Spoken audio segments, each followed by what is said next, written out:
Imagine a scenario where a creation initially perceived as straightforward begins to unravel layers of complexity upon closer examination.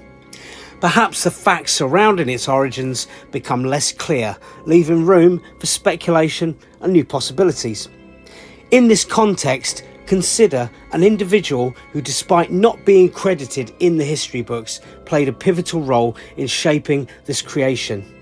The unsung hero, hidden in the shadows of anonymity, contributed their expertise, insights and ingenuity to the project. Their efforts may have been overlooked or overshadowed by others, but their impact remains undeniable. As we delve deeper into their story, we uncover a narrative rich with untold truths and triumphs, also struggles, revealing the true depth of their contribution. Through their perseverance and creativity, they brought forth a wondrous creation that transcends the boundaries of time and recognition. Their legacy serves as a reminder that the greatness of a person is not always defined by fame or accolades, but by the enduring impact of their actions. So let us begin to shine a light on this unsung hero, celebrating their hidden contributions and acknowledge the intricate tapestry of history that they helped to weave. In doing so, we honour their memory and pave the way for future generations to appreciate the complexities of creation beyond the confines of conventional narratives. Welcome once again for an educational video, a documentary about one of the wonders of Victorian England, a wonderful period in history that I'm always very enthusiastic about. Thank you for joining me. I'm Pete. Let's look into something that came my way a little bit unexpectedly. In the bustling streets of 19th century England, where savoury aromas danced in the air and culinary innovation was ripe for the taking, there lived a woman whose name may have been lost to the annals of history, but whose culinary genius remains a whispered legend. She was a pioneer, a visionary in the realm of gastronomy, a lady whose ingenuity forever helped change the course of British cuisine. Picture her, if you will, in a humble town, surrounded by the bounty of the ocean from the Thames transferred in, and the hearty fare of the working class. It was here that she dared to experiment, to blend the simplicity of freshly caught fish with the humble potato, transforming them into a delectable marriage of flavours that would soon capture the hearts and palates of an entire nation. In her modest kitchen, she toiled tirelessly, perfecting a recipe, tweaking and refining until she achieved perfection. And oh, what a revelation it must have been when she first presented a creation to the world. Tender flakes of fish encased in crisp golden batter, served alongside piping hot chips. It was a revelation, a symphony of textures and taste that makes a most notable impression. Among several names that were well noted, this sparked a culinary revolution. Though her name may have faded into obscurity, her legacy endures in every corner, fish and chip shop, in every nostalgic bite of this quintessentially British dish. She was more than just a wife or a cook. She was an innovator, a trailblazer who dared to dream beyond the convention and forever changed the way we eat. But while history may never know her name, her contribution to the culinary landscape will be never forgotten. Clara Duce, recognised as the First Lady of Fish and Chips, tends to be overlooked in the ongoing conflict between the Malin and Lees families to the creation of fish and chips. In the bustling world of fish and chip businesses today, traces of her lineage still linger, a testament to Clara's enduring legacy. As debates continue to swirl around who truly invented this iconic dish, the possibility that the Deuce family may have played a role looms large. After all, In the tantalising blend of flavours that make up fish and chips, could Clara Duce's secret ingredient been there all along? It's a tantalising mystery that adds yet another layer to this rich tapestry of culinary history. In my documentary, The Complete History of Fish and Chips, which is also on my channel, go take a look, I delve deep into the intricate history of fish and chips, tracing their origins from various corners of the world. It's a fascinating journey worth exploring in detail. However, let's zoom in on a small yet significant nugget of information. Fried fish was a common sight back on the streets of London up until the mid-1830s. Charles Dickens himself provided an ample evidence for this, mentioning the existence of fried fish warehouses in his works. In an instalment of Oliver Twist, serialised during that period, fried fish emerged as a cottage industry, albeit one rarely acknowledged officially. It was considered food for the very poor, yet estimates suggest became prevalent around 1861. According to Henry Mayhew's seminal work, London Labour and the London Poor, approximately 300 friars operated in London by then. Mayhew's observations provided a vivid snapshot to the bustling streets and the culinary landscape of Victorian London. In the snapshots, the history captured by the 1881 period and earlier census entries, there's a distinct absence of mention of fish-making activity within either family. The Malins, renowned for their prowess in rug weaving, fill the records, while David Deuce earns his living as a dedicated railway signalman. So, what's the story now? Yet hidden within the folds of these seemingly ordinary occupations lies a tantalising possibility, a sideline of fish and chips, perhaps overseen by the wife, quietly thriving under the radar. After all, in the eyes of the census enumerators, akin to the watchful gaze of the old taxman, any additional source of income might have been conveniently omitted if one could manage it. Who's to blame them? Try it now. In the murky depths of history, prior to the year 1891, both families ventured into the realm of the fish and chip show. However, determining which of them was the pioneer or pinpointing the exact moment of inception remains an elusive task.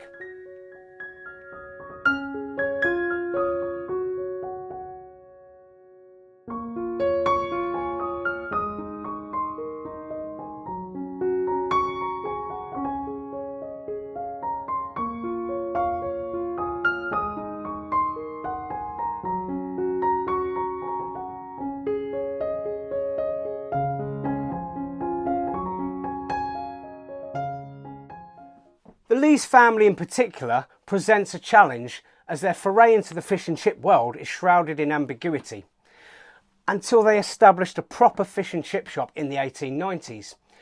Even then, uncertainties linger. So when it comes down to it, the true origins of this culinary creation remain veiled in mystery, leaving us to ponder the enigmatic beginnings of the dish that has become the most British icon we can imagine today. An intriguing tidbit indeed. The Rock and Soul Palace in London proudly boasts of its establishment in 1871 at their current location, which is very important from the research. However, a closer examination of the street directories of the period tells a very different tale. It's revealed that their site did not house a fish and chip shop until the year 1926, contrary to their claims. Sorry guys. A historian did that one, not me. It's a reminder that even in a world of culinary history, the truth can often be obscured by layers of myth and misrepresentation. There are some facts that we do know, and we can go with it now. Certain things ring clear. Clara, daughter of Charles Field, born in Watford, as declared in every census return. From 1851 to 1899, the pages of the census book document Clara's journey. It's not until then that we encounter the first mention of fish and chips as an occupation. In the tapestry of family history, conjecture often weaves its threads alongside facts. Yet amidst the speculation, one truth remains steadfast. David Deuce wedded a woman named Clara, born in Bushey around the year 1845. Her maiden name, Field. With the birth certificate of John, her maiden name is etched in ink, while census records reveal snippets of her birthplace and age. Though there were some discrepancies lingering, casting shadows on the precise information of her life's narrative, kind of edged out as time went on and the experiment of trying to go into the history came around. Clara Field was born and registered in the Watford district in the quarter ending September 1845. She was christened on July 27th in 1845, also in Watford. She was the daughter of Charles Field and Mary. In the 1851 census, Clara lived with Charles and Mary in Bushey. By 1861, she resided with her widowed aunt, Sarah Dean, a publican in Wandsworth. The Deuce family boasts a remarkable 130 years of fish and chips history, a legacy that spans generations. Legend has it that Clara, Granny Deuce, hailed as the first lady of fish and chips, hailed from the heart of Yorkshire, somewhere I've also lived, where she purportedly opened her inaugural chip shop in Bradford during the mid-1870s. Some even go so far as to credit her as the inventor, tracing her culinary prowess back to 1860. Yet, alas, the truth paints a very different picture. Clara, in reality, is a Hertfordshire native, born to Charles and Mary, her roots firmly planted in a different soil altogether. By her mid-teens, Clara found herself under the care of her widowed aunt in Wandsworth. A twist of fate that likely led her to encounter her future husband, David, from Great Shelford in Cambridgeshire.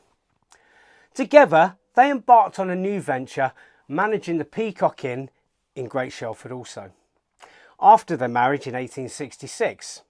However, their lives took a turn in the late 1870s when David's job prompted a move to Bradford.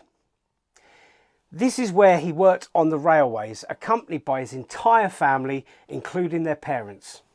Despite the change, Clara's entrepreneurial spirit remained undimmed. Missing the hustle and bustle of pub life, she devised a new way to delight customers by establishing a series of fish and chip shops. By 1891, although evidence prior to this date is scarce, Clara and David had experienced their business to include 3 fishmongeries, with David also listed as a fish fry dealer in 1891 in the Kelly's Directory. It's clear that fishmongering, complete with deep frying, formed a significant part of their enterprise. Living above the shops in separate locations, the business became a family affair. The sons and relatives were pitching in to help. While the exact timelines remain hazy, the family tradition holds that Clara laid the foundations for their fish and chip empire in the late 1870s, shortly after their move to the north.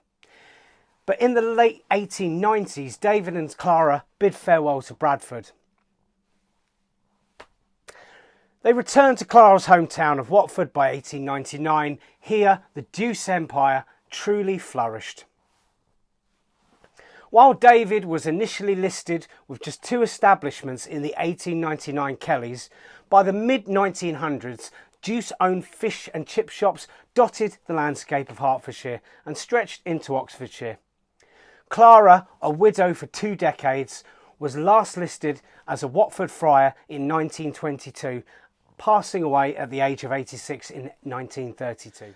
Clara's legacy endured through generations, seamlessly passed from parents to children. Even during the wartime, when fish and chips were recognised as more than just sustenance, its availability remained steadfast, unrationed through the war to preserve national morale. That just underscores how important it was throughout Britain's darkest and hardest days. In times vastly different to when Clara started, you can imagine how conversations within these shops would have changed from the present day. From Jack the Ripper, the Great and Second World Wars, England win a World Cup, the invention of the internet, to 3 female prime ministers, none of which Clara would have dreamt possible. But throughout all of history, the Deuce family not only survived, but thrived. As the landscape evolved, adapting to the arrival of the US fast food giants on our shores and the increased prevalence of new and exciting takeaways offering exotic foods and flavours from all over the world, the Deuce family kept quality at the top of the agenda. Can you imagine explaining to Clara now that one day you could order and pay for a fish and chip meal on a tablet or a phone? Or even just to have it delivered piping hot to your door, all you have to do is answer it. Currently, highly trained and experienced management teams handle the day-to-day running of the shops under the ever-watchful guidance of Clara's great-great-grandsons, Martin and Kevin Deuce. Their hands-on approach ensures that young friars are mentored to uphold the highest standards of quality, from sourcing the finest raw materials to perfecting the frying process, delivering exceptional customer service. Every detail is meticulously attended to. And as you can see here, presently operating from the Forum Fryer in Blandford and also Seafair in Cirencester. These 2 establishments stand as beacons of tradition in an ever-changing world. It's in this unwavering commitment to quality that has allowed the Deuce family name to endure for centuries, earning them the esteemed recognition from the National Federation of Fish Fryers. They received the Excellent Quality Award as the ultimate testament to their excellence. Here's the manager, Cookie, with the award at the Forum Fryer, which is in Dorset. It's hard not to recognise, after all his hard work with his team, just how happy he looks to receive it. Usually for my documentaries, I like to visit the sites I'm talking about. If it's food related, definitely to sample the food. But sadly, with prior work commitments, I couldn't get there. So take a look at what these guys have to offer. And the look of that crispy batter and the great reviews online, I did miss out. Her legacy endures to this day, spanning 5 generations in an unbroken line. While Clara may not have been the first, she was undeniably the first lady, leaving behind a remarkable legacy of over 130 years of unwavering dedication to the art of frying fish. As I delved into the remarkable history of Clara and her extraordinary journey, I felt compelled to approach this documentary as more than just a collection of facts and figures. I didn't want a genealogy project. Instead, I saw it as an opportunity to paint a vivid biographical portrait, shedding the light on a true unsung hero of that industry. While the debates may continue to swirl around, the claims and the counterclaims of the various families involved, my intention was clear: to honour a superstar who never received her due credit. It's true that we may never definitively prove or disprove any of the claims, but what we can do is acknowledge Clara's invaluable contribution to the world of fish and chips. So, amidst the oral traditions and contested narratives, let's not forget the legacy of this remarkable lady. Let's ensure that her name is etched into the annals of history as one of the potential creators for excellence, a beacon of inspiration for many more generations to come.